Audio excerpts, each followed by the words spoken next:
अगर आप इस वीडियो पर आ ही गए हैं तो मैं चाहता हूं कि अपना कुछ पल मुझे दे दीजिए और मेरे साथ चलिए एक रोमांचकारी जर्नी पर, क्योंकि मैं निकला हूं अपने खुद की नॉवेल लिखने 365 दिन में। हेलो फ्रेंड्स, आप देख रहे हैं फैक्टोस 2.0 शॉर्ट्स और आज की इस वीडियो में मैं अपने नॉवेल का पूरा कॉन्सेप्ट डिस्कस करने वाला हूं। So without wasting any time, let's get started.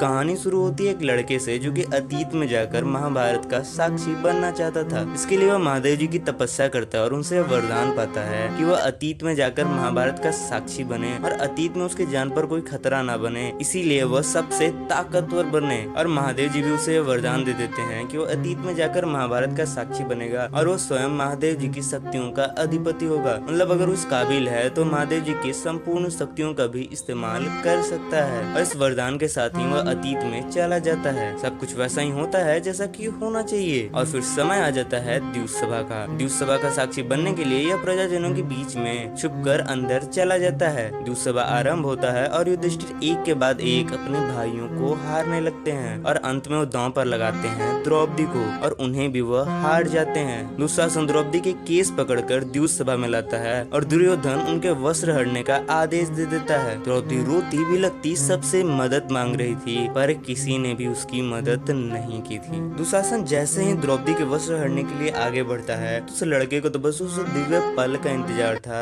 जब भगवान कृष्ण स्वयं द्रौपदी के लाज की रक्षा करेंगे। और कुछ पल में ही कौरवों की हंसी के साथ और महारथियों की लज्जा के साथ भरी सभा में द्रौपदी नग्न मिलती है। यह दृश्य देखकर वो लड़का कुछ समझ ही नहीं पाता है। उसके मन में हजारों सवाल थे कि भगवान श्री कृष्ण द्रौपदी के लाज की रक्षा क्यों नहीं किए, क्योंकि उसने जो भी अभी तक कहानियां सुनी थी उसमें भगवान श्री कृष्ण ही द्रौपदी की रक्षा करते हैं। तो ऐसा क्या हो गया कि द्रौपदी का वस्त्र हरण संपूर्ण हो गया? ये सब सवाल उसके मन में चल ही रहे थे कि अचानक से उसे समझ में आता है कि इस युग में भगवान श्री कृष्ण है ही नहीं। अगर किसी को इस युग में धर्म की स्थापना करनी है तो वह इसे ही करनी है। और जैसे ही इसे इस बात का रियलाइजेशन होता है तो इसे समझ में आता है कि द्रौपदी की लाज की रक्षा किसी और को नहीं बल्कि इसी को करनी थी। मतलब अगर द्रौपदी भरी सभा में नग्न खड़ी है तो वह इसके वजह से। इस बात से इसे इतना क्रोध आता है कि कहता है कि धर्म स्थापना ही करनी है तो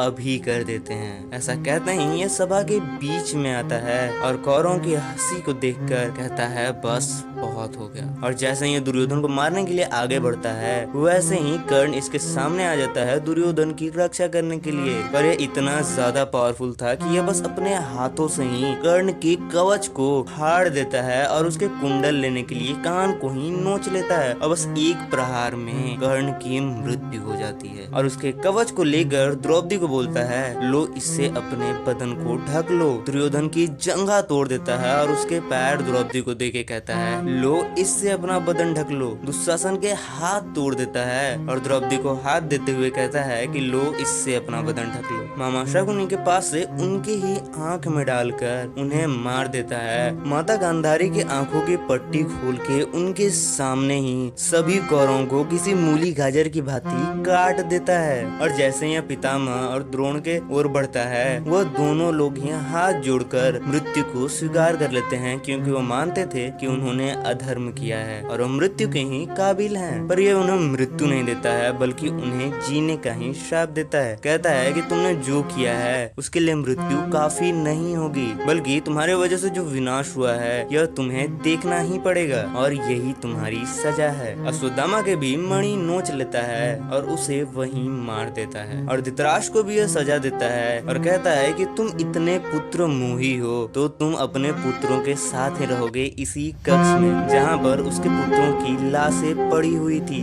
माता गांधारी उससे कहती हैं कि मैंने जीवन भर अंधकार में रहकर तप किया है और तुमने मुझे दिखाया भी तो ये दिखाया, मेरे पुत्रों की मृत्यु दिखाई तुमने, जाओ मैं तुम्हें श्राप देती हूँ। ऐसा उनके कहते ही इसने उनका भी गला काट दिया और सभा की ऐसी स्थिति कर वो पांडवों को भी खूब सुनाता है और उन्हें कहता है कि तुम्हें धर्म की स्थापना करनी है और इस सभा को या फिर इस सभा में जो भी बातें हुई हैं इसे यहीं पे रखकर तुम्हें आगे बढ़ना होगा। और तुम्हें एक नए युग की स्थापना करनी होगी। और ऐसा कहकर जैसे ही ये बाहर जाता है तो उसे स्वयं महादेव दर्शन देते हैं और महादेव जी इसे बताते हैं कि असल में इसने किया क्या है, इसके कौरवों को मारने से कितना कुछ बिगड़ गया है, क्योंकि महाभारत का युद्ध एक नए युग की स्थापना थी और भगवान श्री कृष्ण जो भी करते थे उसके पीछे एक फिलोसफिकल रीजन होता था। और सबसे बड़ी बात, हमें गीता का ज्ञान भी तो नहीं मिला और इन सभी के वजह से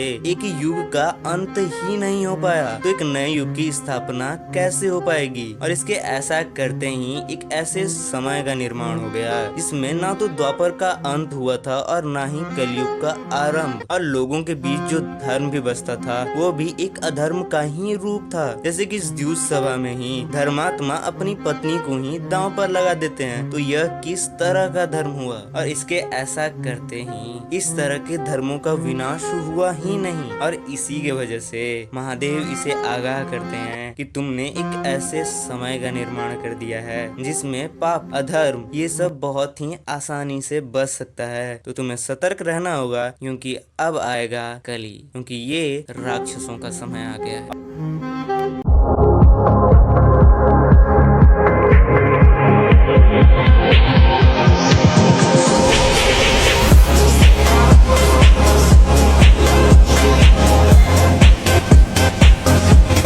और तुम्हें जो कार्य दिया गया था यानी धर्म स्थापना का, और वह तुम्हें करना ही होगा। अब किस तरह से कली अपनी सेना को जुटाता है और किस तरह से मैं चिरंजीवियों के खोज में निकलता हूँ, किस तरीके से हमारे और कली के बीच में संघर्ष होता है और किस तरीके से धर्म की स्थापना होती है, इसी के ऊपर पूरा नॉवेल बेस्ड है। तो आपको ये कॉन्सेप्ट कैसा लगा आप मुझे कमेंट करके जरूर बताना, और अगर आपका कोई सवाल है तो आप वो भी कमेंट सेक्शन में पूछ सकते हो। और मेरे साथ इस जर्नी में जुड़ना बिल्कुल भी मत भूलिएगा। और अगर आप इस चैनल पर नए हो तो प्लीज इस चैनल को सब्सक्राइब कर लीजिए। मिलते हैं डे 2।